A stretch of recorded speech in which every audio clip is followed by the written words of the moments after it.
Hello दोस्तों, study with एनु में मैं एनु आपका स्वागत करती हूँ। कैसे हैं आप सब? आई होप आप सब स्वस्थ होंगे, मस्त होंगे और अपनी पढ़ाई लिखाई में व्यस्त होंगे। तो चलिए कर लेते हैं आज की अपनी क्लास। तो जैसे कि आपको पता है, ये आपकी हिस्ट्री की क्लास है जिसमें हम इतिहास पढ़ रहे हैं। और हम इतिहास पढ़ रहे हैं किसके लिए? तो हम पढ़ रहे हैं टीजीटी पीजीटी के लिए, एलटी ग्रेड के लिए, जीआईसी के लिए, जीडीसी के लिए, डाइट के लिए, असिस्टेंट प्रोफेसर के लिए, लेक्चरर के लिए, डीएसएसबी के लिए, केवीएस के लिए, एनवीएस के लिए और एनटीए यानी कि यूजीसी नेट, जेआरएफ और सेट के लिए। तो आप कहने का मतलब ये है कि अगर आप किसी भी टीचिंग एग्ज़ाम की तैयारी कर रहे हो, देखिए हमारे साहबजादे चिल्ला रहे हैं, देखो। Sorry for disturbance. तो अगर आप किसी भी टीचिंग एग्ज़ाम की तैयारी कर रहे हो तो ये क्लास आपके लिए है। और अगर आपका सब्जेक्ट हिस्ट्री है तो ये स्पेशली आपके लिए क्लास है, ठीक है। तो मैंने कहने का मतलब ये है, फिलहाल ये क्लास मैं चला रही हूँ टीजीटी पीजीटी और जीआईसी लेक्चरर प्रवक्ता के एग्ज़ाम के लिए, जो कि आपका 3 मई को है, और टीजीटी पीजीटी का भी आपका मई जून में है, ठीक है। तो ये हर शाम को 6 बजे ये आपकी क्लास आती है। मैं टाइमिंग बता देती हूँ। अगर आप क्लास में नए हैं तो ये जानकारी आपके लिए थी। बाकी जितने भी लोग मेरे साथ जुड़े हुए हैं उन्हें पता है कि क्लास ये आपकी शाम को 6 बजे चल रही है, ठीक है। इसके साथ ही आपको मॉर्निंग में मैं वन लाइनर फॉर्म में आपको हिस्ट्री करा रही हूँ। तो वहाँ पे हिस्ट्री एशियंट से मैंने स्टार्ट करी है और पॉइंटर फॉर्म में है। तो अगर आप चाहें तो उस क्लास को भी कर सकते हैं। वो सुबह लाइव पे मैं कराती हूँ, 10 से 11 के बीच में आपकी लाइव आती है। तो आप वहाँ पर उसको पढ़ सकते हो, ठीक है, मेरे साथ। और यहाँ पर हम प्रैक्टिस के फॉर्म में कर रहे हैं अपना टॉपिक वाइज। और टॉपिक वाइज में भी मैं आपको बता दूँ, अगर आप चैनल पर नए हैं तो जानकारी आपके लिए है कि ये टॉपिक इस तरह से चल रहे हैं कि मैंने सबसे पहले जो टॉपिक उठाया था राष्ट्रीय आंदोलन, इसमें उससे मैंने ख़त्म किया 5 से 6 क्लासेस में। तो हम डेली 100 क्वेश्चन करते हैं और 500 प्रश्नों की श्रृंखला थी राष्ट्रीय आंदोलन के टॉपिक में। तो वो टॉपिक मैंने इसलिए वहाँ से उठाया था कि उस टॉपिक से सबसे अधिक क्वेश्चन आपके एग्ज़ाम में पूछे गए थे। और हर एग्ज़ाम के एनालिसिस की बात बता रही हूँ मैं आपको। तो मैंने हर एग्ज़ाम का एनालिसिस जब निकाला तो पाया कि राष्ट्रीय आंदोलन में सबसे ज़्यादा क्वेश्चंस आपके पूछे गए हैं। तो वही टॉपिक मैंने सबसे पहले आपको ख़त्म करा दिया। तो मैंने इसी तरह से ये क्लास शुरू करी है कि जिसमें सबसे अधिक आपके क्वेश्चन पूछे गए हैं जिस टॉपिक से, उस टॉपिक को हम पहले करेंगे। और जिसमें सबसे आपके कम क्वेश्चन पूछे गए हैं जिस टॉपिक से, वो टॉपिक आपके बाद में होंगे। तो इसी तरीके से 1 2 3 4 करके एकदम लास्ट तक हम जाएंगे, ठीक है। तो सबसे अधिक टॉपिक राष्ट्रीय आंदोलन से थे। उसके सिमिलर ही आपके थोड़े बहुत कम क्वेश्चन जो थे वो मध्यकालीन साहित्य से थे, वो भी कंप्लीट हो गया है टॉपिक। उसके बाद उससे कम क्वेश्चन आपको मुगल वंश में मिले, वो कंप्लीट हो गया है। और इसके साथ ही उससे कम क्वेश्चन आपको दिल्ली सल्तनत में मिले, वो भी मैंने पूरा कंप्लीट करा दिया है, ठीक है। और अब हमारा ये, आप जैसे कि जानते हो कि ये हमारा मौर्य और मौर्योत्तर काल चल रहा है, जिसमें हम पूरा कंप्लीट मौर्य और मौर्योत्तर काल करेंगे। कोई भी चीज़ में छूटेगी नहीं, सारी व्यवस्थाएँ भी चलेंगी, प्रशासनिक, राजनीतिक व्यवस्था, ठीक है। और कैसे पतन हुआ है, फिर उसके बाद मौर्योत्तर काल कैसे हुआ, तो वो सारी चीज़ें हम इसमें कवर करेंगे। और चूँकि क्वेश्चन वाइज है तो डिस्क्रिप्शन पढ़ रहे हैं हम साथ में, डिस्क्रिप्शन आराम से पढ़ते हैं। डिस्क्रिप्शन पढ़ने से हमें 4 से 5 क्वेश्चन तैयार हो जाते हैं, तो इसलिए बहुत आराम से पढ़ रहे हैं। और आप किसी भी स्टेट से हो, उत्तर प्रदेश, उत्तराखंड, मध्य प्रदेश, छत्तीसगढ़, बिहार, झारखंड, हरियाणा, राजस्थान से या हिमाचल प्रदेश से, ये क्लास आपके लिए है। क्योंकि हर जहाँ भी जिस स्टेट से टीचिंग एग्ज़ाम हुए हैं उन सारे के क्वेश्चंस जो हैं इसमें आपको मिल जाएंगे। तो जैसे कि आप देख सकते हो, ये आज हमारा 101 नंबर क्वेश्चन है, जिसमें आप छत्तीसगढ़ से असिस्टेंट प्रोफेसर का आप देख सकते हो ये क्वेश्चन है, ठीक है। तो यहाँ से हम शुरू करने वाले हैं। तो चलिए क्लास को स्टार्ट करते हैं। स्टार्ट करने से पहले अगर आप मेरे चैनल यानी स्टडी विद एनु में नए हैं तो स्टडी विद एनु को सब्सक्राइब कर लीजिए, बेल आइकन को कर दीजिए प्रेस, ताकि मेरे द्वारा जितना भी कंटेंट प्रोवाइड कराया जाता है वो सारा का सारा आपको मिल सके, सारा मटेरियल मिल सके, सारा स्टडी मटेरियल मिल सके और क्लासेस मिल सके, ठीक है। और नोटिफिकेशन आपके पास पहुंच सके। तो जो लाइव क्लास आती है वो भी, इसका भी नोटिफिकेशन आपको फटाक से मिल जाए, ठीक है। तो मिलते हैं मिलते हैं अपनी क्लास में। तो चलिए शुरू करते हैं आज का अपना पहला क्वेश्चन। तो कल हमने 100 तक क्वेश्चन कंप्लीट कर लिए थे, आज हम 101 से शुरू करेंगे और 200 तक क्वेश्चन को कंप्लीट करेंगे। तो आज भी हम 100 क्वेश्चन करने वाले हैं, ठीक है। तो जैसे कि आप थंबनेल पर देख पा रहे हो कि इसमें कितने क्वेश्चन हैं, तो आप आइडिया लगा सकते हो कि कितनी क्लासेस इसमें चलेंगी, ठीक है। तो आज ये सेकेंड क्लास है, तो चलो शुरू करते हैं। पहला क्वेश्चन है, किस प्राचीन भारतीय राजवंश में पहली बार शूद्रों को राज्य के द्वारा राज्य के स्वामित्व वाली भूमि में किसानों के रूप में बसने में सहायता प्रदान की गई? तो ये की गई थी आपकी मौर्य में, ठीक है। तो मौर्य में, ठीक है। तो चंद्रगुप्त मौर्य ने अपने गुरु चाणक्य की सहायता से मगध साम्राज्य के अंतिम शासक घनानंद को पराजित करके मौर्य साम्राज्य की स्थापना करी, ठीक है। ब्राह्मण साहित्य चंद्रगुप्त मौर्य को शूद्र विशाखदत्तकृत मुद्रा राक्षस जो है वो वृषल यानी कि निम्न कुल का बताते हैं। कौटिल्य ने वर्णाश्रम व्यवस्था को सामाजिक संगठन का आधार माना और चारों वर्णों के व्यवसाय को निर्धारित किया। इस राजवंश में पहली बार शूद्रों को राज्य के द्वारा राज्य के स्वामित्व वाली भूमि में किसानों के रूप में बसने में सहायता प्रदान करी है। शूद्रों को शिल्प कला और सेवा वृत्ति के अतिरिक्त कृषि, पशुपालन और वाणिज्य से आजीविका चलाने की अनुमति प्राप्त हुई, ठीक है। नेक्स्ट क्वेश्चन है, इंडिका का लेखक कौन था? तो सभी को पता है कि इंडिका का लेखक था मेगास्थनीज, ठीक है। ये क्वेश्चन आपका टीजीटी हिस्ट्री 2009 में आया है, पीजीटी हिस्ट्री 2003 में आया और पीजीटी हिस्ट्री 2004 में भी पूछा गया है, ठीक है। तो मेगास्थनीज सेल्यूकस निकेटर के द्वारा चंद्रगुप्त मौर्य की राज्यसभा में भेजा गया एक यूनानी दूत था। किसने भेजा? सेल्यूकस निकेटर ने भेजा। किसके दरबार में भेजा? चंद्रगुप्त मौर्य के दरबार में। क्वेश्चन बन रहा है ना, ठीक। वो ईसा पूर्व यानी कि 304 से 299 ईसा पूर्व के बीच में किसी समय पाटलिपुत्र की सभा में उपस्थित हुआ था, क्योंकि चंद्रगुप्त मौर्य की राजधानी क्या थी? पाटलिपुत्र थी, ठीक है। भारत में रहकर उसने जो कुछ भी देखा सुना उसे उसने इंडिका नामक पुस्तक में लिपिबद्ध किया और इसी पुस्तक में उसने नगर प्रशासन का वर्णन किया है। नेक्स्ट है, ग्रीक राजाओं के द्वारा पाटलिपुत्र में 3 राजदूत भेजे गए थे और उनके नाम थे मेगास्थनीज, डायमेकस और एक और कौन था? डायोनिसस, ठीक है। तो पहला था मेगास्थनीज, फिर डायमेकस, फिर डायोनिसस था, ठीक है। चलिए नेक्स्ट क्वेश्चन पे चलते हैं। नहीं, इसका डिस्क्रिप्शन भी पढ़ते हैं अभी, हमें तो डिस्क्रिप्शन पढ़ना है। मेगास्थनीज यूनानी शासक सेल्यूकस का राजदूत चंद्रगुप्त मौर्य के दरबार में 14 वर्षों तक रहा एवं अपने अध्ययन से इंडिका की रचना की। डायमेकस जो सीरिया नरेश एंटियोकस का दूत था, बिंदुसार के दरबार में आया।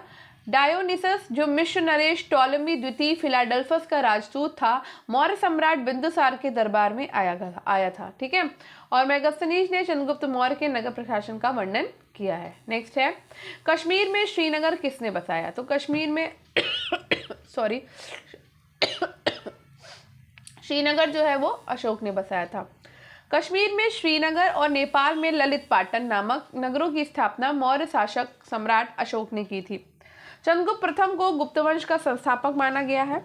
बिंदुसार सम्राट अशोक का पिता था और लोहार वंश के शासक हर्ष को कश्मीर का नीरो कहा जाता है। क्या कहा जाता है?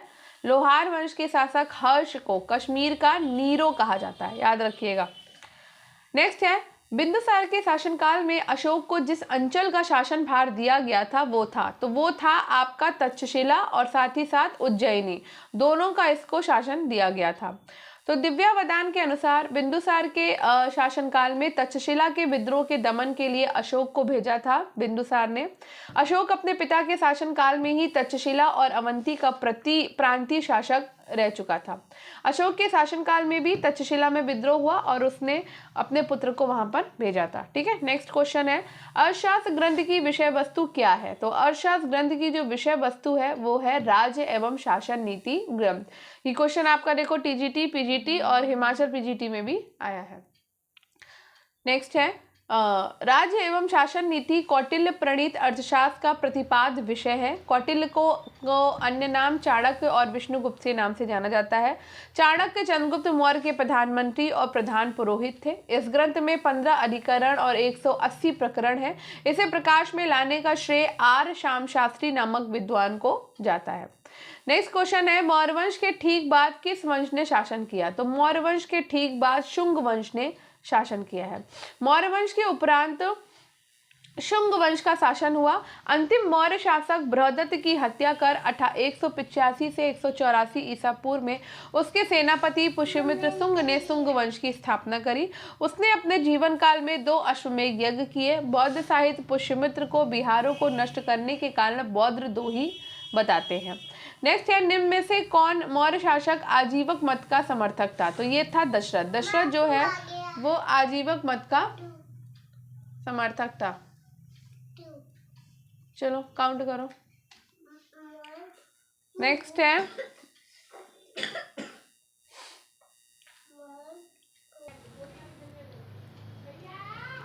मौर्य शासक दशरथ जो है वो आजीवक मत का उपासक था। दशरथ कुणाल का पुत्र था। दशरथ ने नागार्जुन पहाड़ी में आजीवक संप्रदाय के लिए 3 गुफाएं निर्मित कराई हैं, ये याद रखिएगा, इंपॉर्टेंट है। और मौर्य वंश का अंतिम शासक बृहदत्त था। नेक्स्ट है, मौर्य वंश का प्रथम सम्राट था। तो मौर्य वंश का प्रथम सम्राट था चंद्रगुप्त मौर्य। मौर्य वंश का प्रथम सम्राट चंद्रगुप्त मौर्य था, जो कि 322 ईसा पूर्व से 298 ईस्वी तक शासन करता है। चंद्रगुप्त मौर्य ने अपने गुरु चाणक्य की सहायता से अंतिम नंद शासक घनानंद को पराजित करके 25 वर्ष की आयु में मगध के राज्य सिंहासन पर आरूढ़ हुआ। ब्राह्मण साहित्य पुराणादि चंद्रगुप्त मौर्य को शूद्र यानी कुलोत्पन्न बताते हैं, जबकि बौद्ध और जैन साहित्य उसे क्षत्रिय कुलोत्पन्न बताते हैं। मुद्रा राक्षस नाटक ने उसके लिए वृषल यानी कि निम्न कुल उपनाम का प्रयोग किया गया है। नेक्स्ट है, अर्थशास्त्र कितने अधिकरणों में विभक्त है? तो अर्थशास्त्र जो है वो 15 अधिकरणों में विभक्त है। अर्थशास्त्र की रचना चाणक्य ने की थी और इन्हें कौटिल्य और विष्णुगुप्त के नाम से भी जाना जाता है। अर्थशास्त्र में 15 अधिकरण और 180 प्रकरण है, याद रखिएगा। नेक्स्ट है, निम्नलिखित में से कौन सा स्रोत मौर्यकालीन इतिहास से संबंधित है? तो बौद्ध जैन ग्रंथ भी संबंधित है, अशोक के शिलालेख से भी हमको इतिहास मिल जाता है और कौटिल्य के अर्थशास्त्र से तो मिलता ही है। तो उपरोक्त सभी प्रश्नगत विकल्पों में दिए गए तीनों स्रोत मौर्यकालीन इतिहास के विषय में अतीत के ज्ञान को प्रदान करते हैं। नेक्स्ट है, निम्न में से कौन सा स्रोत चंद्रगुप्त मौर्य को क्षत्रिय मानता है? तो चंद्रगुप्त मौर्य को जो क्षत्रिय मानता है वो है दिव्यावदान स्रोत। ठीक है, तो बौद्ध ग्रंथ है दिव्यावदान। बौद्ध ग्रंथ दिव्यावदान, महापरिनिब्बाण सुत्त दीर्घ निकाय, महावंश चंद्रगुप्त मौर्य को क्षत्रिय मानता है, जबकि विशाख दत्त का जो मुद्रा राक्षस है उन्हें वृषल कुल का बताते हैं। इसको चिपकाना तो चंद्रगुप्त मौर्य एक शक्तिशाली शासक था और उसने साम्राज्य को बनाने के लिए चाणक्य का सहारा लिया। चाणक्य बाद में चंद्रगुप्त मौर्य का प्रधानमंत्री बना था। निम्नलिखित में से किसे मिस्र के टॉलमी फिलाडेल्फस ने मौर्य काल में भारत में राजदूत के रूप में भेजा था? तो ये भेजा था डायोनिसस को। ठीक है, तो प्लिनी के विवरण से पता चलता है कि मिस्र के राजा टॉलमी फिलाडेल्फस ने डायोनिसस नामक राजदूत बिंदुसार के दरबार में भेजा था, लेकिन डायोनिसस के पहुंचते पहुंचते अशोक सम्राट बन चुका था और बिंदुसार की मृत्यु हो चुकी थी। ठीक है, नेक्स्ट क्वेश्चन पे चलते हैं। निम्नलिखित में से कौन समुद्र से समुद्र तक, बंगाल की खाड़ी से अरब सागर तक विस्तृत प्रथम साम्राज्य था? तो ये था मौर्य। ठीक है, तो मौर्यों के शासनकाल में भारतवर्ष का सीमा विस्तार हुआ। अशोक के समय में मौर्य साम्राज्य का विस्तार अफगानिस्तान से मैसूर तक और पूर्व में बंगाल की खाड़ी से पश्चिम में अपरांत तक अर्थात अरब सागर तक था, और इस क्षेत्र को जम्बू द्वीप कहते थे, जो प्रथम लघु शिलालेख में प्रयुक्त हुआ। अपने साम्राज्य के संबंध में अशोक का उद्गार इस प्रकार है, महालबो विजिते महते ही विजये सब पुठवियम सर्व पृथ्वी। ठीक है, नेक्स्ट है, निम्नलिखित पश्चिमी लेखकों को उनकी कृतियों प्राचीन भारतीय सांस्कृतिक इतिहास के लिए महत्वपूर्ण स्रोत है और उनके सही कालानुक्रम में रखिए। तो यहाँ पर आ जाएगा सबसे पहले नियाकस, उसके बाद आपका आ जाएगा स्ट्रैबो, फिर आएगा प्लिनी और उसके बाद आ जाएगा आपका टॉलेमी। ठीक है, तो सिकंदर के साथ आने वाले लेखों में आपके नियाकस, आनेस्क्रिट्स और स्टोबुलस के विवरण अपेक्षाकृत अधिक प्रामाणिक और विश्वसनीय है। मेगास्थनीज की इंडिका नामक पुस्तक के कुछ अंश उद्धरण के रूप में एरियन, स्ट्रैबो, जस्टिन आदि लेखकों की कृतियों में प्राप्त होते हैं। प्लिनी का यह ग्रंथ प्रथम ईस्वी शताब्दी का है। दूसरी शताब्दी में टॉलेमी ने भारत का भूगोल लिखा था। नेक्स्ट है, कौन सा जैन साहित्य मौर्य युग की जानकारी नहीं देता है? तो ये जैन ग्रंथ भद्रबाहु का कल्पसूत्र और हेमचंद्र का परिशिष्ट पर्वन चंद्रगुप्त मौर्य के संबंध में कुछ प्रारंभिक जानकारी प्रदान करते हैं। अतः कल्पसूत्र मौर्य इतिहास की जानकारी देता है, परंतु आयोग के द्वारा उत्तर डी यानी कि कल्पसूत्र दिया गया है। ठीक है, मौर्यों की अवधि में पूर्वी तटीय प्रमुख पोर्ट रहा, तो ये रहा है ताम्रलिप्त। मौर्य काल में व्यापार जल और स्थल दोनों मार्गों से होता था और इस समय भारत का बाह्य व्यापार रोम, सीरिया, फारस, मिस्र और अन्य पश्चिमी देशों के साथ होता था। ये व्यापार पश्चिमी भारत में भृगु कक्ष और पूर्वी भारत में ताम्रलिप्त के बंदरगाहों के द्वारा किया जाता था। नेक्स्ट है, कौटिल्य किसका प्रधानमंत्री था? तो कौटिल्य चंद्रगुप्त मौर्य का प्रधानमंत्री था। कौटिल्य चंद्रगुप्त मौर्य का प्रधानमंत्री था। कौटिल्य तक्षशिला विश्वविद्यालय का शिक्षक और एक कुशल रणनीतिक के साथ साथ राष्ट्र निर्माता था। उसने अपनी कृत अर्थशास्त्र में कल्याणकारी राज्य के मुख्य अवयवों का वर्णन करता है। ठीक है, आगे बढ़ते हैं, नेक्स्ट क्वेश्चन पे चलते हैं। नेक्स्ट है, इनमें से कौन सी साहित्यिक कृति विस्तार पूर्वक वर्णित करती है कि नंदों को चंद्रगुप्त मौर्य और कौटिल्य ने मिलकर खदेड़ दिया था? तो ये दिया था आपका, मिलता है हमको विशाखदत्त के मुद्रा राक्षस में। ठीक, विशाखदत्त कृत मुद्रा राक्षस में चाणक्य और चंद्रगुप्त मौर्य ने किस प्रकार नंदवंश का पतन करके अपने राज्य की स्थापना करी, इसका विस्तार पूर्वक वर्णन मिलता है। इसमें चंद्रगुप्त के राज्यारोहण, राक्षस के सक्रिय विरोध, चाणक्य की राजनीति विषयक सजगता और अंततः राक्षस के द्वारा चंद्रगुप्त की प्रभुत्व की स्वीकृति का उल्लेख हुआ। विशाखदत्त की देवी चंद्रगुप्त में गुप्तवंशी राजा रामगुप्त की पत्नी ध्रुवशामिनी और उनके छोटे भाई चंद्रगुप्त विक्रमादित्य के बीच की कहानी है। ठीक है, वो कौन सा मौर्य राजा जिसने अपने राजमुकुट को त्याग कर जैन धर्म को स्वीकार कर लिया था? तो वो था चंद्रगुप्त मौर्य। चंद्रगुप्त मौर्य ने अंतिम चरण में पुत्र के पक्ष में सिंहासन त्याग कर जैन मुनि भद्रबाहु से जैन धर्म की दीक्षा ले ली और श्रवणबेलगोला मैसूर जाकर 298 ईसा पूर्व में उपवास कर शरीर को त्याग दिया था। नेक्स्ट है, किस विदेशी यात्री ने चंद्रगुप्त मौर्य की राज्यसभा में प्रवेश किया? तो मेगास्थनीज ने चंद्रगुप्त मौर्य की राज्यसभा में प्रवेश किया था। मेगास्थनीज ने सेल्यूकस निकेटर के राजदूत के रूप में चंद्रगुप्त मौर्य के शासनकाल में भारत आया और उसने अपनी पुस्तक इंडिका में मौर्य वंश और भारत की राजनीतिक व्यवस्था, इन सब का वर्णन किया था। नेक्स्ट है, मौर्य काल में भूमि कर की दर क्या थी? तो मौर्य काल में भूमि कर की जो दर थी वो थी आपकी उत्पादन का 1/4 से लेकर 1/6 तक। ठीक है, तो मौर्य काल में भूमि कर की दर 1/4 से 1/6 के मध्य थी। ऐसी राज्य की भूमि जिस पर सीता दक्ष के द्वारा खेती नहीं कराई जाती थी अथवा बिना खेती वाली भूमि को यदि कोई खेती योग्य बना ले तो ऐसी भूमि कृषक को खेती के लिए दे दी जाती थी और कृषक भूमिकर के रूप में 1/4 भाग राज्य को देते थे। इसके अतिरिक्त गृहपतियों और अन्य कृषकों की निजी भूमि पर कृषि करने हेतु उन्हें राज्य को 1/6 भाग देना होता था। हालांकि ये 1/4 भी हो सकता था। सभी स्रोतों से स्पष्ट है कि राज्य की समस्त भूमि राजा की ही होती थी। ठीक है, नेक्स्ट है, प्राचीन भारत की यात्रा करने वाले निम्नलिखित विदेशी यात्रियों में सबसे पहले कौन आया था? तो सबसे पहले मेगास्थनीज आया था। ठीक है, तो मेगास्थनीज जो है वो चंद्रगुप्त मौर्य के दरबार में आया। फायान चंद्रगुप्त द्वितीय यानी कि विक्रमादित्य के दरबार में आया था। ह्वेनसांग हर्षवर्धन के दरबार में आया। अलबरूनी जो है वह महमूद गजनवी के समय में आया था। मेगास्थनीज सेल्यूकस निकेटर के राजदूत के रूप में चंद्रगुप्त मौर्य के दरबार में आया। चीनी यात्री फायान गुप्त सम्राट चंद्रगुप्त द्वितीय यानी कि विक्रमादित्य के काल में भारत की यात्रा इसने करी थी। नेक्स्ट है, निम्नलिखित में से कौन सा विभाग कंटक शोधन से संबंधित है? तो कंटक शोधन से आपका न्यायपालिका विभाग संबंधित है। न्यायपालिका विभाग कंटक शोधन से संबंधित था। मौर्य काल में न्यायालय मुख्यतः 2 प्रकार के थे, एक था धर्मस्थयी और दूसरा था कंटक शोधन। इन न्यायालयों का अंतर बहुत स्पष्ट नहीं है, फिर भी हम इन्हें सामान्यतः दीवानी और फौजदारी कह सकते हैं। इन दोनों में 3-3 न्यायाधीश एक साथ बैठकर न्याय का काम करते थे। विदेशियों के मामलों की सुनवाई के लिए विशेष प्रकार की अदालतें संगठित की गई थी। नेक्स्ट है, निम्नलिखित क्लासिकी लेखकों को कालक्रमानुसार व्यवस्थित कीजिए। तो पहला है आपका एरियन, स्ट्रैबो, प्लिनी और टॉलमी। ठीक है, तो एरियन जो है वो 36 बीसी से 16 बीसी तक है। स्ट्रैबो 63 बीसी से 19 एडी तक, प्लिनी 23 एडी से 79 एडी तक और टॉलमी आपका 90 से 116 एडी तक है। नेक्स्ट है, अर्थशास्त्र के अनुसार शासकीय कर्मचारियों के अधिकतम और न्यूनतम वेतन का अनुपात कितना था? तो 48,000 अनुपात 60 था। कौटिल्य के अर्थशास्त्र के अनुसार शासकीय कर्मचारियों का उच्चतम वार्षिक वेतन 48,000 पर्ण था और सबसे निम्न अधिकारियों का वेतन न्यूनतम 60 पर्ण मिलता है। मंत्रिपरिषद के सदस्यों का वेतन समय समय पर क्या होता था? बदलता रहता था। नेक्स्ट मिलते हैं अधिकारी और विभाग। तो यहाँ पर है कुप्याध्यक्ष, सन्निधाता, पड़याध्यक्ष और पौतवा अध्यक्ष है आपका। ठीक है, तो जो पौतवा अध्यक्ष होता था वो मुआप तौल विभाग का अध्यक्ष कहलाता था, ये बात याद रखिएगा। कि जो 5वां अध्यक्ष होता था वो आपका मापतौल विभाग का अध्यक्ष। बताइए क्वेश्चन कौन सा है? 127 नंबर, ठीक है ना। तो हम 127 नंबर वाला क्वेश्चन कर रहे हैं। तो मैंने आपको देखो बताया 5वां अध्यक्ष जो होता था, एक मिनट मेरा पेन कहाँ गया, हाँ ये रहा। 5वां अध्यक्ष आपका मापतौल विभाग का अध्यक्ष होता था, ठीक है।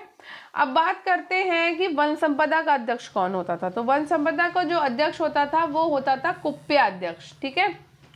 बात करते हैं कि पड़या अध्यक्ष क्या था। तो पड़या अध्यक्ष जो होता था वो व्यापार और वाणिज्य विभाग का अध्यक्ष होता था, और सन्निधाता आपका कोषागार का अध्यक्ष था, ठीक है। तो कुप्या अध्यक्ष वन संपदा का अध्यक्ष, सन्निधाता कोषागार का अध्यक्ष, पड़या अध्यक्ष आपका व्यापार और वाणिज्य विभाग का अध्यक्ष, और आपका 5वां अध्यक्ष जो था वो मापतौल विभाग का अध्यक्ष होता था, ठीक है।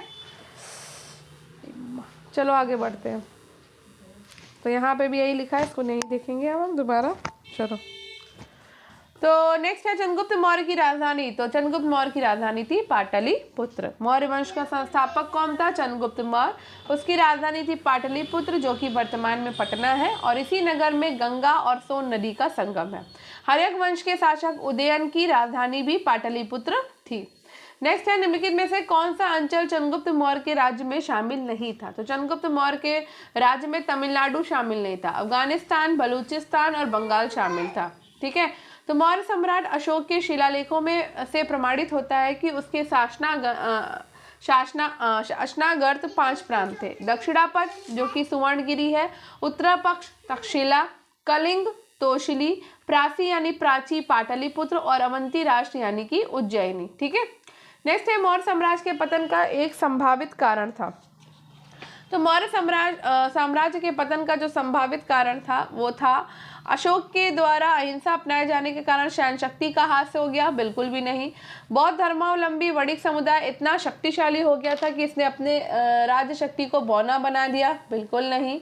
विशाल सैन्य वाहिनी के रखरखाव में होने वाले खर्च, अधिकारियों को प्राप्त वेतन और जमीन बंदोबस्त में होने वाले अर्थ व्यय की वजह से मौर्य साम्राज्य की अर्थव्यवस्था डगमगा गई थी। तो यही आंसर आपका राइट होगा।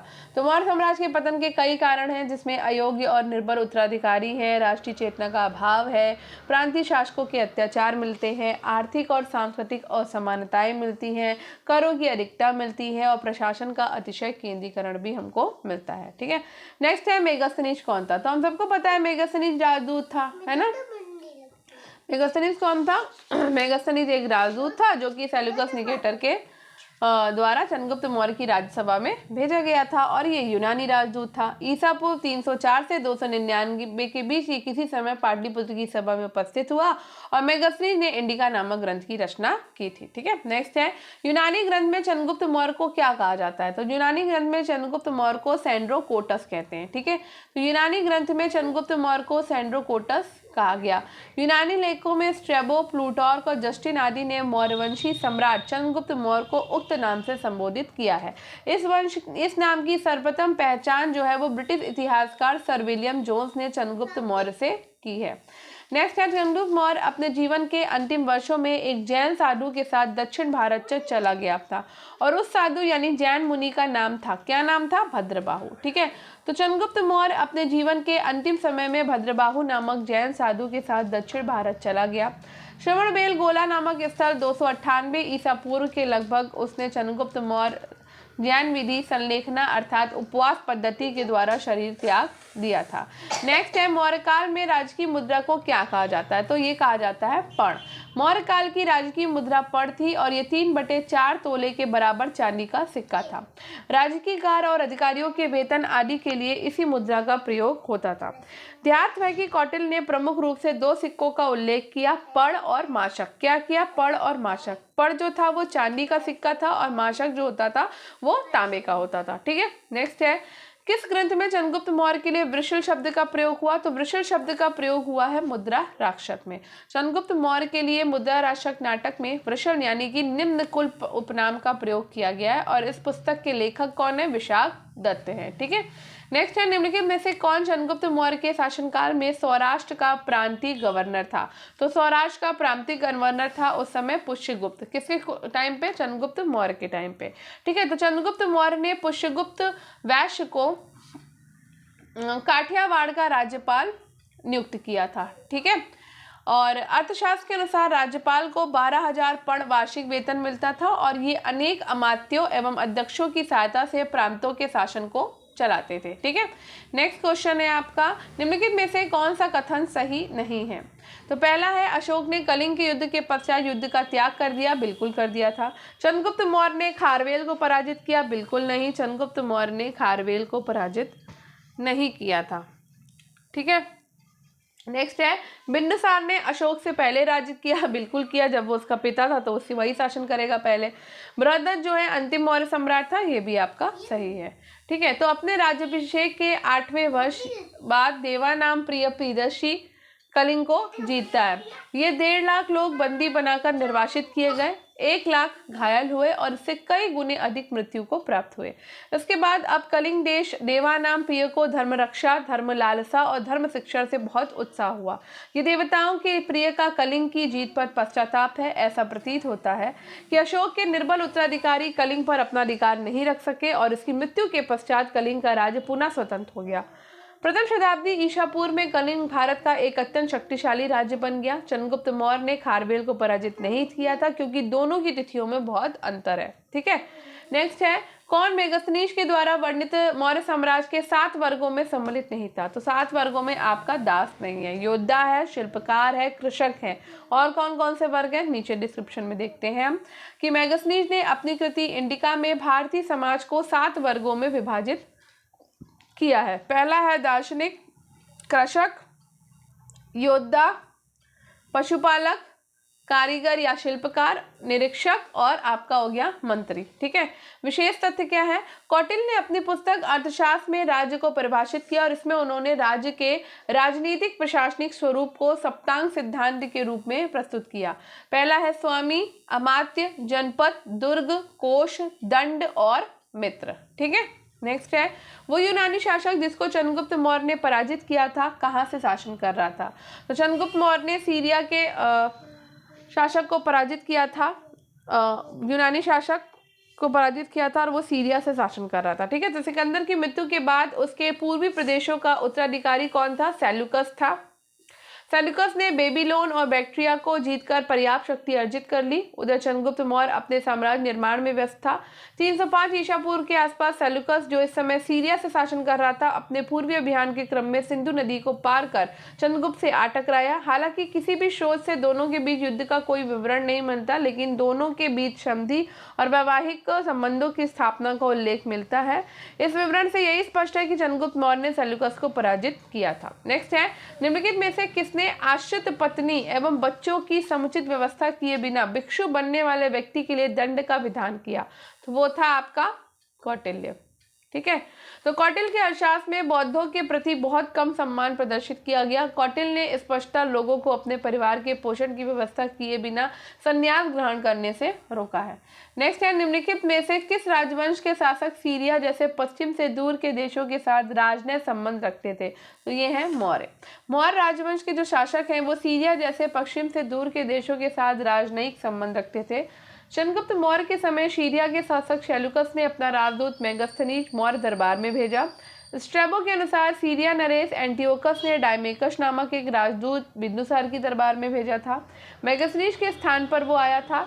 एथेनियस नामक एक अन्य यूनानी लेखक ने बिंदुसार और सीरिया के राजा एंटियोकस प्रथम के बीच एक मैत्रीपूर्ण पत्र व्यवहार का विवरण दिया है। अशोक ने अभिलेखों में भी एंटियोकस नामक सीरियाई नरेश का उल्लेख मिलता है। नेक्स्ट क्वेश्चन है, निम्नलिखित में से किसने ये कहा कि चंद्रगुप्त मौर्य ने 6 लाख सैनिकों की सहायता से संपूर्ण भारत पर आक्रमण और अधिकार किया? तो ये कहा था प्लूटॉक ने। सम्राट चंद्रगुप्त मौर्य को नंदवंश के उन्मूलन और पंजाब सिंध में विदेशी शासन का अंत करने का ही श्रेय नहीं है, वरन उसने भारत के अधिकांश भाग पर अपना आधिपत्य स्थापित रख लिया। प्लूटॉक ने लिखा कि चंद्रगुप्त मौर्य ने 6 लाख सेना लेकर समूचे भारत पर अपना आधिपत्य स्थापित किया था। डस्टिन के अनुसार संपूर्ण भारत उसके कब्जे में था। महावंश में कहा गया कि कौटिल्य ने चंद्रगुप्त मौर्य को जम्बू द्वीप का सम्राट बनाया। प्लिनी ने, जिसका वृतांत मेगस्थनीज की इंडिका पर आधारित है, ये लिखा है, मगध की सीमा सिंधु नदी है। पश्चिम में सौराष्ट्र चंद्रगुप्त के अधिकार में था और इसकी पुष्टि सक्षत्रप रुद्रदामन के जूनागढ़ अभिलेख से होती है। नेक्स्ट है, श्रवणबेलगोला स्थित है। तो श्रवणबेलगोला आपकी कर्नाटक में स्थित है। श्रवणबेलगोला कर्नाटक में स्थित है और अपने जीवन के अंतिम चरण में चंद्रगुप्त मौर्य ने बिंदुसार के लिए गद्दी छोड़कर जैन मुनि भद्रबाहु से जैन धर्म की दीक्षा ली और श्रवणबेलगोला जाकर 298 ईसा पूर्व में उपवास यानी कि संलेखना पद्धति के द्वारा शरीर को त्याग दिया। नेक्स्ट है मेगस्थनीज मौर्य के स्थान में डैश के रूप में आया था, तो ये आया था सेल्यूकस के राजदूत के रूप में। मेगस्थनीज चंद्रगुप्त मौर्य के दरबार में सेल्यूकस का राजदूत बनकर आया था। नेक्स्ट क्वेश्चन पर चलते हैं। निम्नलिखित आरोहण क्रम की प्रशासनिक संरचना में किसका क्रम सही है? तो ये क्रम आपका सही है, स्थानीय, द्रोणमुख, कावर्तिक और संग्रहण। ठीक है, तो मौर्य साम्राज्य का स्तरीय खंड रूप निम्न था। पहला है साम्राज्य, दूसरा प्रांत, तीसरा आहार या विषय, चौथा स्थानीय जिसमें 800 गांव का समूह होता था, द्रोणमुख जो होता वो 400 गांव का समूह था, छठा है खारवाटिक यानी कार्वतिक जो कि 200 गांव का समूह होता था, फिर है संग्रहण 100 गांव का समूह। ठीक है, नेक्स्ट है रूपदर्शक शब्दावली निम्नलिखित में से किससे संबंधित है? तो रूपदर्शक आपका मुद्रा इंस्पेक्टर से संबंधित है। कौटिल्य के अर्थशास्त्र में मौर्यकाल में मुद्राओं का परीक्षण करने वाले अधिकारी को रूपदर्शक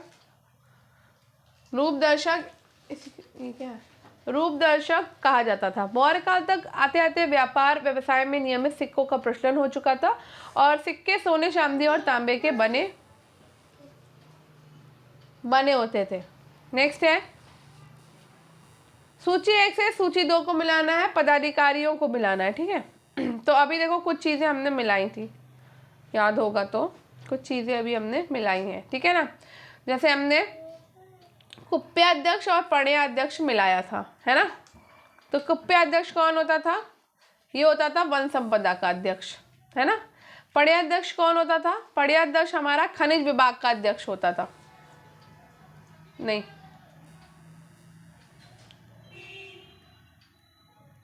सॉरी, गलत मिला दिया मैंने, एक सेकेंड। पौतवा अध्यक्ष जो आपका होता था मापतौल के विभाग के अध्यक्ष कहते हैं। हाँ ये सही है आपका, है ना। हाँ पौतवा अध्यक्ष हमारा राइट है, बाकी सब ऊपर नीचे मिले हुए हैं। तो पौतवा अध्यक्ष जो था वो मापतौल विभाग का अध्यक्ष होता था और आंकड़ा अध्यक्ष जो होता था वो आपका खनिज विभाग का अध्यक्ष होता था। ठीक है, कुप्याध्यक्ष जो होता था वो आपका वन संपदा का अध्यक्ष होता था और पणयाध्यक्ष जो होता था वो आपका वाणिज्य विभाग का अध्यक्ष होता था। हाँ ऐसे मिलाना है हमको। ठीक है, तो मौर्य साम्राज्य के प्रशासन का जो पदाधिकारी है वो इस तरह से है। ठीक है, अब नीचे देख लो। मौर्य साम्राज्य के प्रशासन का स्वरूप केंद्रीकृत था। कौटिल्य ने अर्थशास्त्र में 18 विभागों और उसके प्रमुख की चर्चा करी है, जिसमें खनिज विभाग के अध्यक्ष को हम आंकड़ाध्यक्ष, वन संपदा के अध्यक्ष को कुप्याध्यक्ष, वाणिज्य विभाग के अध्यक्ष को पणयाध्यक्ष और मापतौल विभाग के अध्यक्ष को हम पौतवा अध्यक्ष कहते हैं। Thank you. चलो नेक्स्ट क्वेश्चन है,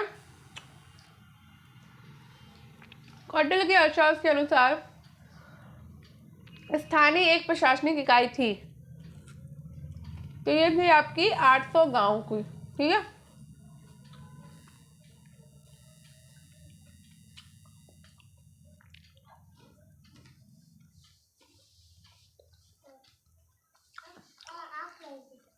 हल करना,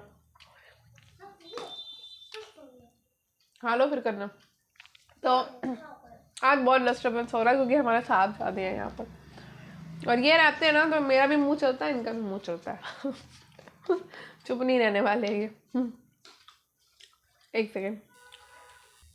तो कौटिल्य के अर्थशास्त्र के अनुसार प्रशासनों को 8 भागों में विभाजित किया गया। ठीक है, पहला है साम्राज्य, प्रांत, आहार या विषय, स्थानीय इसमें 800 गांव का समूह है, द्रोणमुख जो है वो 400 गांव का समूह है, खरवाटिक जो है वो 200 गांव का समूह था, संग्रहण जो है वो 100 गांव का समूह था और ग्राम जो है वो जो प्रशासन की सबसे छोटी इकाई थी। ठीक है, नेक्स्ट है मौर्य प्रशासन में रिपोर्टरों को कहा जाता था। तो मौर्य प्रशासन में रिपोर्टरों को कहा जाता था प्रतिवेदक। क्या कहा जाता था? प्रतिवेदक। मौर्य प्रशासन को सुदृढ़ ढंग से चलाने के लिए अलग अलग विभाग के लिए अधिकारियों की नियुक्ति की गई। मौर्यकालीन प्रमुख अधिकारी था नागरक, जो कि नगर का प्रमुख अधिकारी होता था। युक्त जो है वो रज्जुक के अधीन राजस्व अधिकारी था।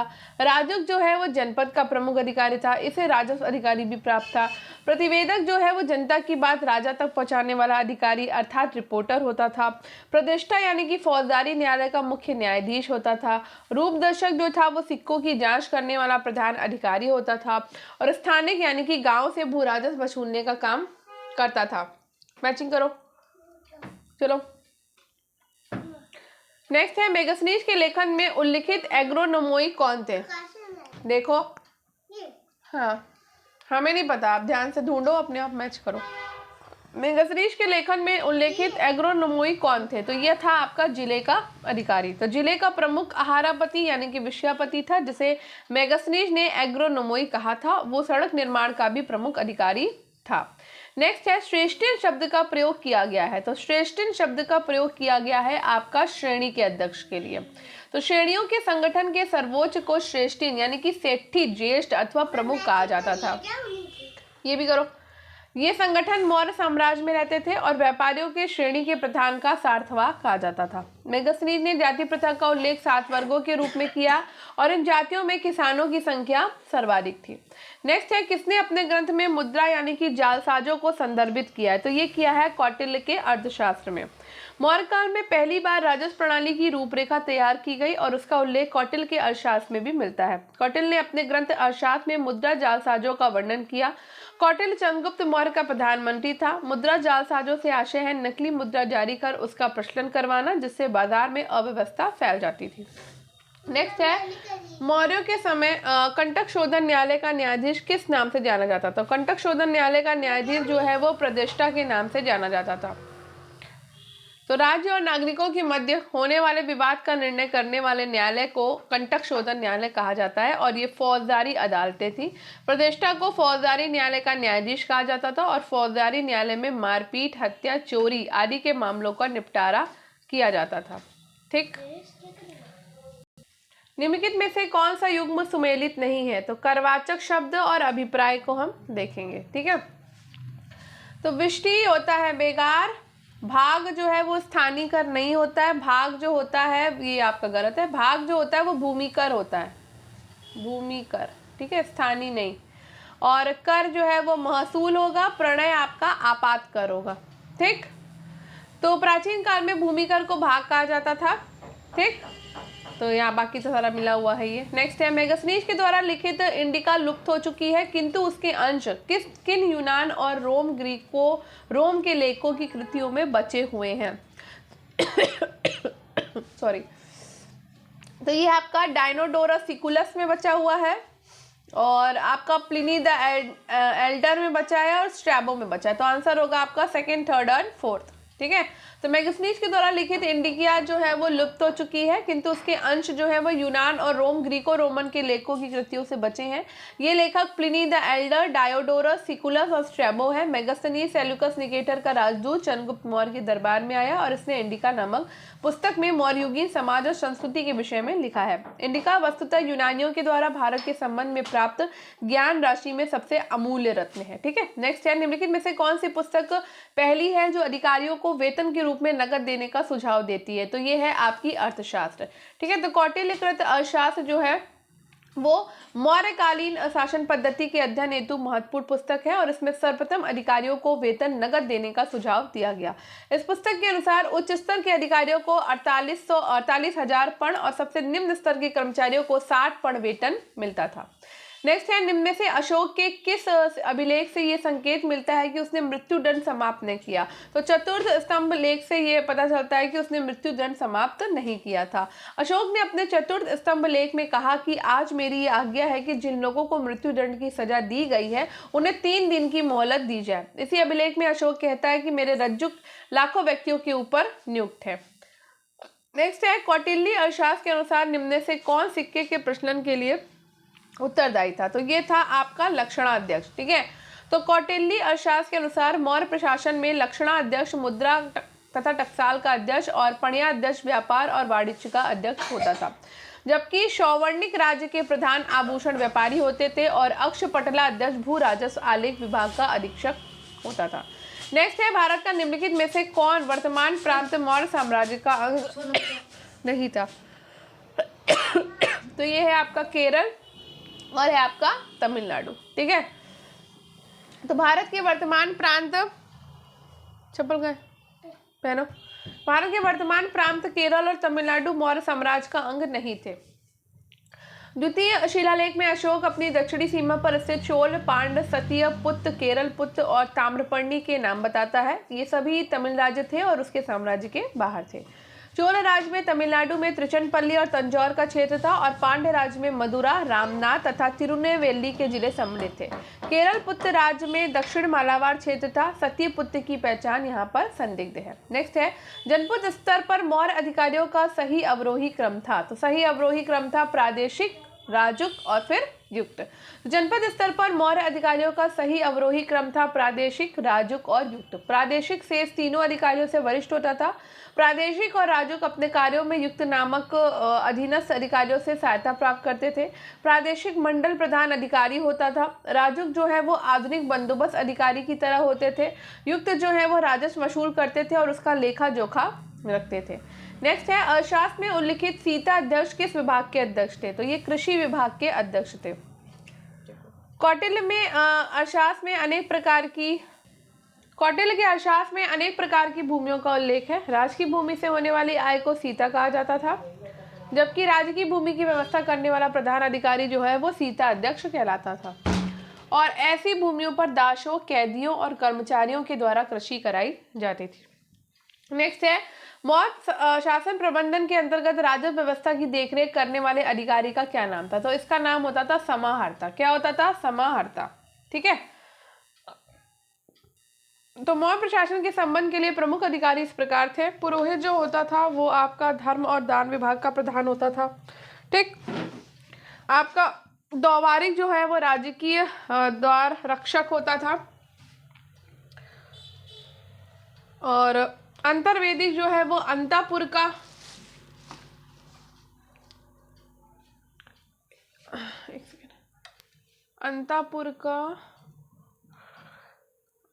अध्यक्ष होता था। समाहर्ता जो है वो आय का संग्रह करता होता था। सन्निधाता की अगर हम बात करें तो वो राजकीय कोष का अध्यक्ष होता था और प्रशस्ता जो होता था राजकीय कागजातों को और राजकीय आज्ञाओं को लिपिबद्ध करता था। नागरक जो होता था वो पौर और नगर का कोतवाल होता था। अंतपाल जो है वो सीमावर्ती दुर्गों का रक्षक होता था। ठीक है, नेक्स्ट क्वेश्चन पे चलते हैं। कौटिल्य के अनुसार कंटक शोधन थी, तो कंटक शोधन हमने कई बार पढ़ा, क्या थी? फौजदारी न्यायालय। कौटिल्यगत अर्थशास्त्र में वर्णित कंटक शोधन वर्तमान समय में फौजदारी अदालतों की भांति व्यवहार करती थी। अर्थशास्त्र के अनुसार राज्य और नागरिकों के मध्य होने वाले विवाद का निर्णय करने वाले न्यायालय कंटक शोधन कहलाते थे। नेक्स्ट है, सम्राट अशोक ने न्याय करने के लिए किस पदाधिकारी की नियुक्ति करी है? तो राजकों की नियुक्ति करी थी। ठीक है, तो अशोक के अभिलेखों के अनुसार राजकों की नियुक्ति ग्रामीण क्षेत्रों की देखरेख के लिए होती थी और इनके पास कर संग्रहण के साथ साथ न्यायिक शक्तियां भी थी और इनके द्वारा सहस्त्रपणियों पर भी शासन करने का उल्लेख प्राप्त होता है। नेक्स्ट है, मौर्य युग में पौतवा अध्यक्ष किस विभाग का प्रमुख था? तो पौतवा अध्यक्ष जो होता था वो तौल माप का अध्यक्ष होता था। हम इसको अभी तक कितनी बार ये क्वेश्चन में आ चुका है। ठीक है, इंपॉर्टेंट है। तो मौर्य साम्राज्य में पौतवा अध्यक्ष जो है वो मापतौल विभाग का प्रमुख होता था। मुद्रा और टकसाल का अध्यक्ष जो सिक्केदारी करता था उसे लक्षणा अध्यक्ष कहा जाता था। ठीक है, नेक्स्ट क्वेश्चन पे चलते हैं। नेक्स्ट है, मौर्य साम्राज्य के 7 वर्गों में विभाजित होने का उल्लेख निम्नलिखित में से किसमें मिलता है? तो ये आपको मिल जाएगा मेगास्थनीज की इंडिका में। ठीक है, यूनानी शासक सेल्यूकस का दूत था मेगास्थनीज। मौर्य शासक चंद्रगुप्त मौर्य के दरबार में आया। मेगास्थनीज ने तत्कालीन भारतीय समाज का वर्णन अपने प्रथम इंडिका में किया है। अपने ग्रंथ। मेगास्थनीज के विवरण से पता चलता है कि मौर्य युग में शांति और समृद्धि व्याप्त थी, ठीक है, ये याद रखिएगा। जनता पूर्ण रूप से आत्मनिर्भर थी और भूमि बड़ी उपजाऊ थी। लोग नैतिक दृष्टि से उत्कृष्ट थे और सादगी का जीवन व्यतीत करते थे। भारतीय साहसी, वीर और सत्यवादी होते थे। उनकी वेशभूषा शादी होती थी। गेहूं और जौ प्रमुख खाद्यान्न थे। मेगास्थनीज के अनुसार समाज में 7 वर्ग थे: दार्शनिक, कृषक, शिकारी, पशुपालक, व्यापारी, शिल्पी, योद्धा, निरीक्षक और मंत्री। मेगास्थनीज ने ब्राह्मण साधुओं की प्रशंसा करी है। उनके अनुसार भारतीय यूनानी देवता डायनिसस और हेराक्लीस की पूजा करते थे। वस्तुतः इसमें शिव और कृष्ण की पूजा से तात्पर्य है, ठीक है। नेक्स्ट क्वेश्चन है, कौटिल्य के अर्थशास्त्र में उल्लिखित संस्था शब्द का संबंध है, तो ये आपका गुप्तचर व्यवस्था से है। कौटिल्य के अर्थशास्त्र में मौर्यकालीन प्रशासन के बारे में विस्तृत वर्णन किया गया है। अर्थशास्त्र में संस्था गुप्तचर के लिए आया। गुप्तचर विभाग एक पृथक अमात्य के अधीन रखा गया था, जिसे मात्यापसर्प कहा जाता था। गुप्तचरों को अर्थशास्त्र में गुण पुरुष कहा जाता था। इस विभाग से वे पुरुष नियुक्त किए जाते थे, जिनके चरित्र की शुद्धता और निष्ठा की परीक्षा सब प्रकार से कर ली जाती थी। पूरे समाज में गुप्तचरों का जाल सा बिछा हुआ था। वे अनेक प्रकार के छद्म वेशों में भ्रमण किया करते थे और दिन प्रतिदिन के कार्यों की सूचना सम्राट को दिया करते थे। अर्थशास्त्र में 2 प्रकार के गुप्तचरों का उल्लेख मिलता है: संस्था अर्थात एक ही स्थान पर रहने वाले, तथा संचार अर्थात प्रत्येक स्थानों में भ्रमण करने वाले पुरुषों के अतिरिक्त चतुर स्त्रियां भी गुप्तचरी करती थी। अर्थशास्त्र से पता चलता है कि वेश्याएं भी गुप्तचरों के पदों पर नियुक्त की जाती थी। नेक्स्ट है, मेगास्थनीज की रचना में उल्लिखित एस्ट्रोनोमोई कौन थे? तो एस्ट्रोनोमोई जो होते थे वो नगर अधिकारी होते थे। तो मेगास्थनीज नगर अधिकारियों को एस्ट्रोनोमोई कहता है। एग्रोनोमोई नामक अधिकारी भी नगर में सड़क और भवन निर्माण का कार्य देखता था, ठीक है। नेक्स्ट क्वेश्चन है, कलियान यानी कि कल्याण का व्यापारिक केंद्र के रूप में उल्लेख किस यूनानी लेखक ने किया है? तो ये कोसमास ने किया।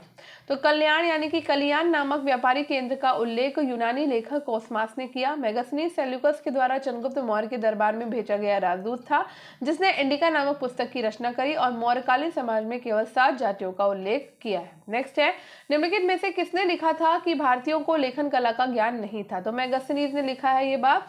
मेगास्थनीज जो है वो सेल्यूकस निकेटर के द्वारा चंद्रगुप्त मौर्य के दरबार में भेजा गया यूनानी राजदूत था। अब देखो कितनी बार हमने यही चीज पढ़ी है, बार बार इसीलिए पढ़ रही हूँ ताकि आपको लर्न हो जाए, ठीक है। जिसने अपना विवरण इंडिका नामक पुस्तक में लिपिबद्ध किया, जो मूल रूप से आज उपलब्ध नहीं है।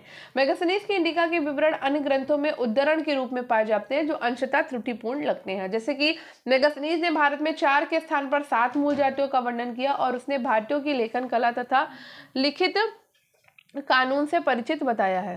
हाँ सही है, ऐसे ही देती हूँ ना उसको।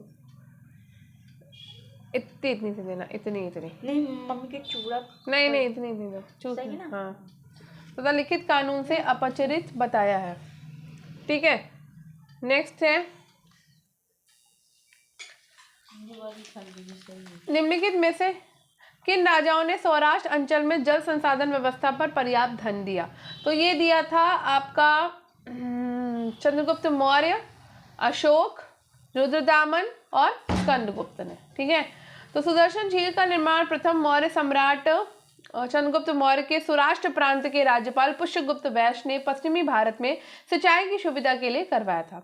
अशोक के राष्ट्रीय यवन जातीय तुषासप ने उस झील पर बांध का निर्माण करवाया और ये बांध प्रथम बार शक महाक्षत्रप रुद्रदामन, जो कि 130 से 150 ईस्वी तक रहे, के समय में टूट गया।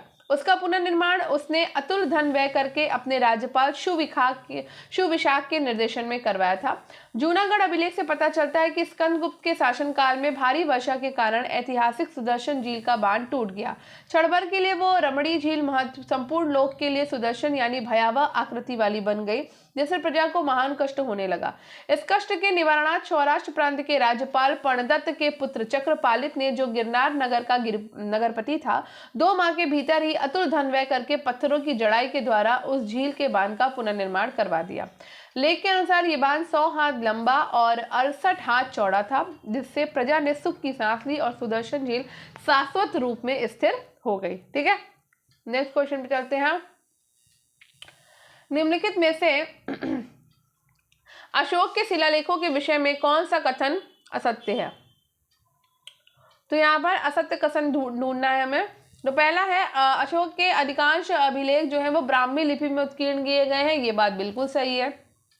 अशोक के कुछ अभिलेख जो हैं वो खनिष्ठी लिपि में उत्कीर्ण है, ये भी बात सही है आपकी। अशोक के अभिलेखों में से कुछ यूनानी और अरमेइक लिपियों में उत्कीर्ण है, ये भी सही है। तो उसके कुछ अभिलेख आपको ब्राह्मी लिपि में मिलेंगे, कुछ खरोष्ठी में मिलेंगे, कुछ यूनानी और अरमेइक लिपि में भी मिलेंगे, ठीक है। अब लास्ट पढ़ लेते हैं, यही एक बचा है। उसके 3 स्तंभ लेख फिरोज शाह तुगलक को मिले, तो ये गलत है, ठीक है।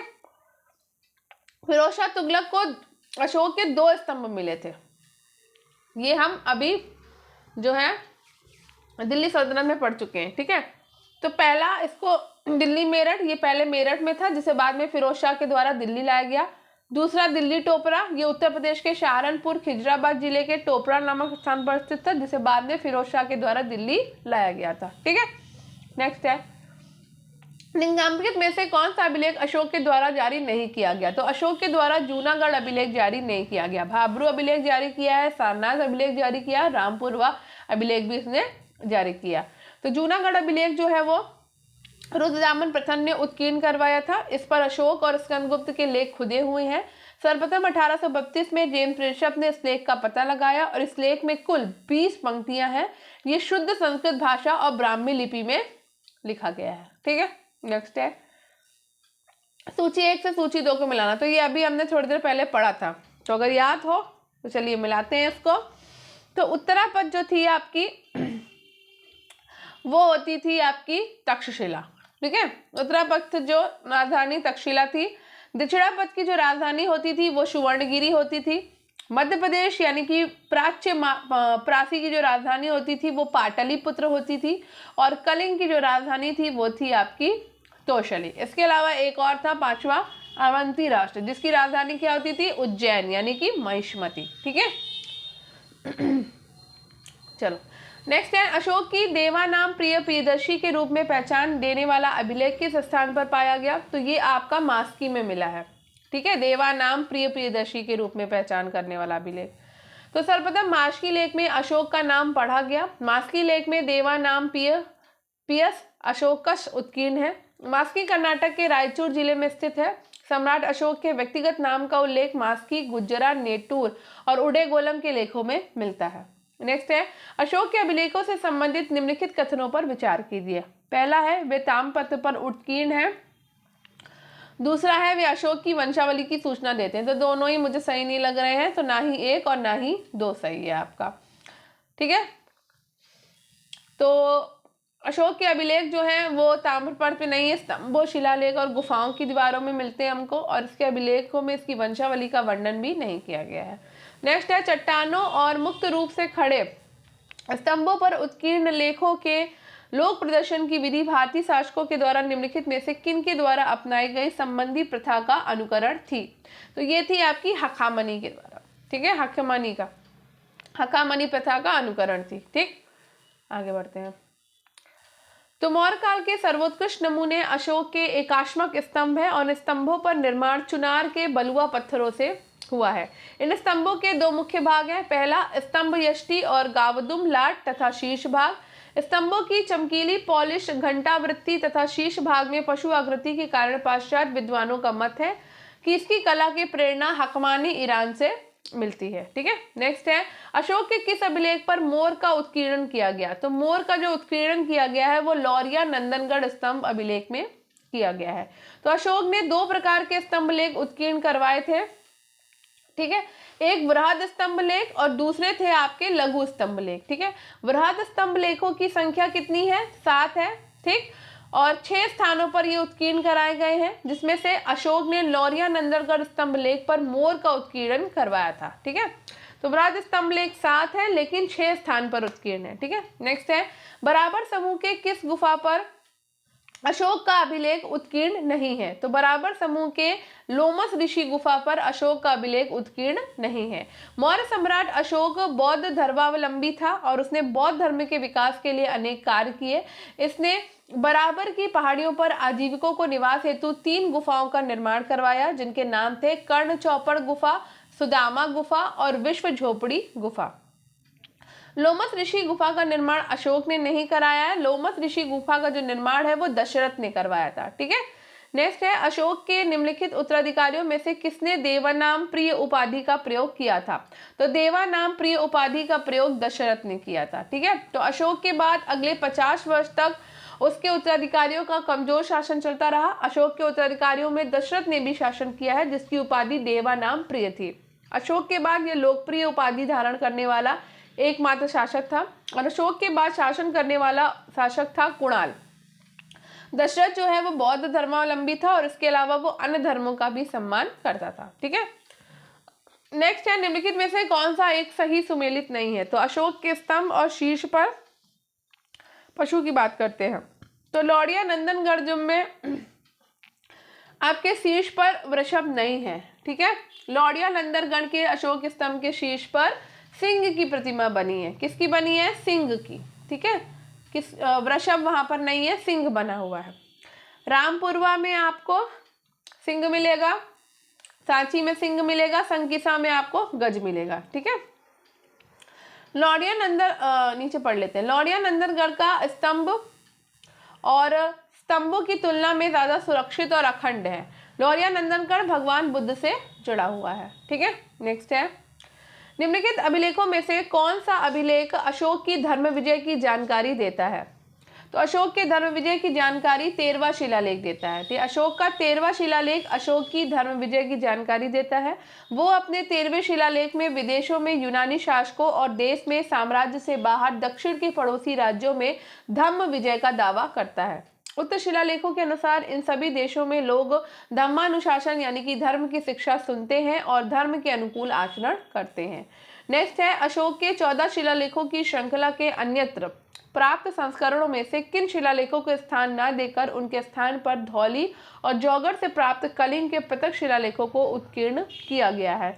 तो ये किया गया है आपका 11वां शिलालेख, उसके बाद है आपका 12वां शिलालेख, और उसके बाद है आपका 13वां शिलालेख। ठीक है, तो अशोक का दीर्घ शिलालेख 14 विभिन्न लेखों का एक समूह है जो 8 भिन्न भिन्न स्थानों से प्राप्त हुए। 14 लेखों का उल्लेख मिलने के कारण इन्हें चतुर्दश शिलालेख भी कहा जाता है। धौली और जागोड़ के शिलालेखों पर 11वें, 12वें और 13वें शिलालेख उत्कीर्ण नहीं किए गए। उनके स्थान पर 2 अन्य लेख खुदे हुए हैं जिन्हें पृथक कलिंग प्रज्ञापन कहा गया, और इन शिलालेखों में प्रशासनिक और धर्म से संबंधित अनेक बातों का उल्लेख है। नेक्स्ट क्वेश्चन है, निम्नलिखित में से कौन अशोक के रुम्मनदेही स्तंभ लेख के विषय में सही नहीं है? तो रुम्मनदेही स्तंभ लेख के विषय में आपका क्या सही नहीं है? तो ये लुम्बिनी में स्थित है और इसकी अशोक ने स्वयं यात्रा करी है, तो ये तो सही है। अशोक के द्वारा बुद्ध कोड़ा कमन को श्रद्धा सुमन अर्पित करने की यात्रा की स्मृति इसमें संयोजित है, तो यही आपका आंसर होगा, ये गलत है। अशोक के लुम्बिनी ग्राम को बलि भुगतान के भार से मुक्त कर दिया, ये बिल्कुल सही बात है।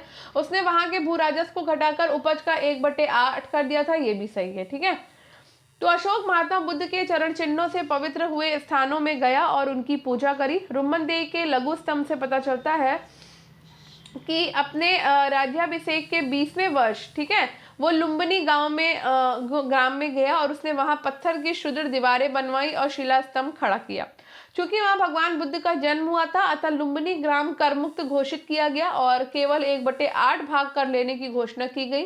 रुम्मनदेही स्तंभ लेख लुम्बिनी में स्थित है। ठीक है, नेक्स्ट है, अशोक के रुम्मनदेही स्तंभ अभिलेख के संबंध में निम्न से कौन सा कथन सही है? तो पहला है, राजा के धर्म के संबंध में उल्लेख, बिल्कुल नहीं। कलिंग विजय के संबंध में उल्लेख है, बिल्कुल नहीं है। नेक्स्ट है, ग्राम से प्राप्त कर में कमी लाने के संबंध में है, तो बिल्कुल यही सही है। ठीक है, राजकीय भोजनशाला में पशुवध निषेध के संबंध में नहीं, इससे भी नहीं है। तो लुम्बिनी स्थित रुम्मनदेही अभिलेख के अनुसार बुद्ध का जन्म स्थान होने के कारण अशोक ने अपने राज्याभिषेक के 20वें वर्ष वहां की यात्रा करी और भू राजस्व 1/6 से घटाकर 1/8 कर दिया था। नेक्स्ट हमको कथन कारण वाला क्वेश्चन है, पढ़ते हैं। अभिकथन कहता है कि बंगाल से खरोष्टी के अभिलेख मिले हैं। ठीक है, तो बिल्कुल मिले हैं बंगाल से खरोष्टी के अभिलेख। कारण कहता है कि खरोष्टी बंगाल में बहुप्रचलित थी, तो ऐसा कुछ भी नहीं था। ठीक है, तो यहाँ पर आपका ए सही है लेकिन आर गलत है। ठीक है, तो अशोक के शिलालेखों में ब्राह्मी, खरोष्टी, ग्रीक, अरमेइक लिपि का प्रयोग हुआ है। अरामेक लिपि का।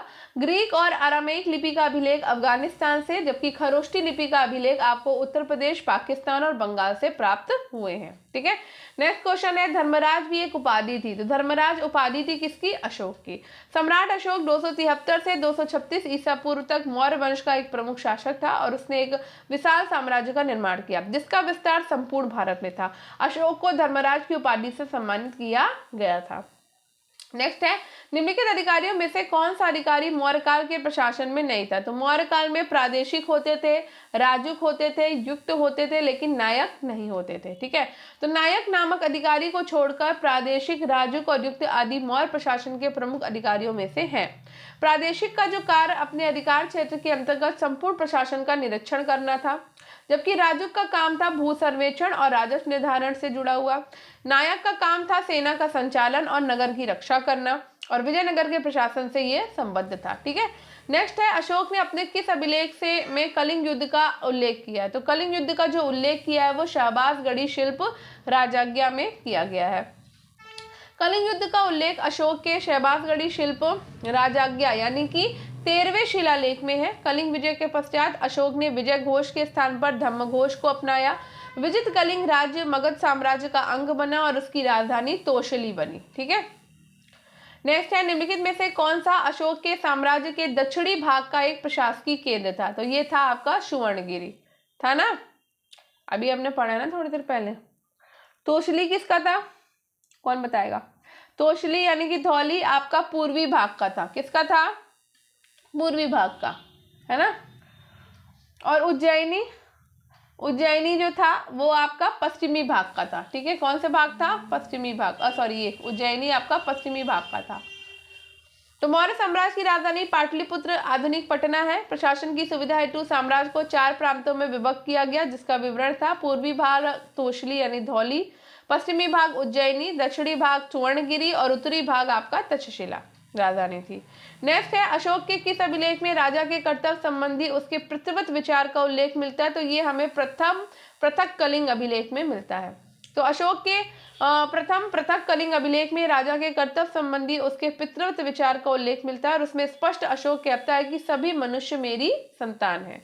नेक्स्ट है, निम्नांकित किस स्थल पर स्थित स्तूप अवशेषों से अशोक की पाषाण पर उद्गत प्रतिमा उसके नाम के साथ प्राप्त हुई है? तो ये हुई है आपकी कंगनहल्ली में।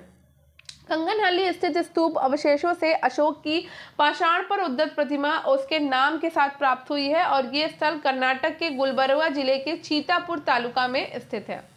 नेक्स्ट है, निम्नलिखित में से अशोक का कौन शिलालेख धार्मिक सामंजस्य के विषय में कहता है? तो ये कहता है आपका 12वां शिलालेख।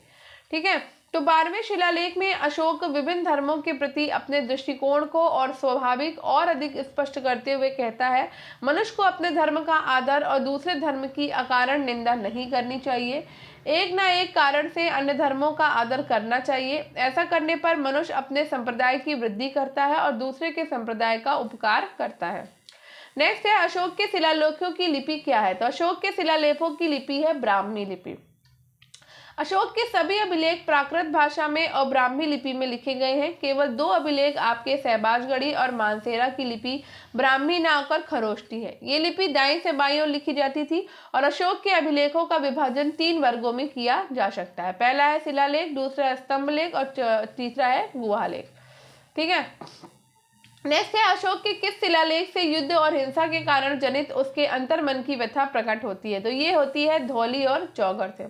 तो अशोक के 13वें शिलालेख में कलिंग युद्ध के भयानक परिणामों का इस प्रकार उल्लेख हुआ, इनमें से 1,50,000 व्यक्ति बंदी बनाकर निर्वासित कर दिए गए, 1 लाख लोगों की हत्या की गई और इसमें भी कई गुना अधिक मर गए। कलिंग युद्ध की हृदय विदारक हिंसा और नरसंहार की घटनाओं ने अशोक के हृदय स्थल को स्पष्ट किया।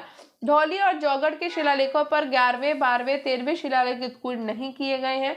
धौली और जौगढ़ पृथक प्रज्ञापनों या शिलालेखों के रूप में भी प्रसिद्ध है।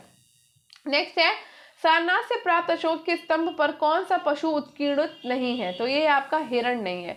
कुगुदमान यानी कुबड़ वाला वृषभ है, हाथी है, अश्व है आपका, लेकिन हिरण नहीं है। ठीक है, तो सारनाथ से प्राप्त अशोक के स्तंभ पर हिरण नहीं उत्कीर्ण है। सारनाथ के स्तंभ का सिंह शीर्ष सर्वोत्कृष्ट है और इसके फलक पर 4 सजीव सिंह पीठ से पीठ सटाए हुए तथा चारों दिशाओं की ओर मुंह किए हुए दृढ़ता पूर्वक बैठे हैं। सिंगों के मस्तक पर महाधर्म चक्र स्थापित था, जिसमें मूलतः 32 तीलियां थी। सिंगों के नीचे 4 चक्र बने हैं, जो धर्म चक्र प्रवर्तन के प्रतीक है, और इसी पर 4 पशुओं यानी कि गज, अश्व, बैल और सिंह की आकृतियां उत्कीर्ण है।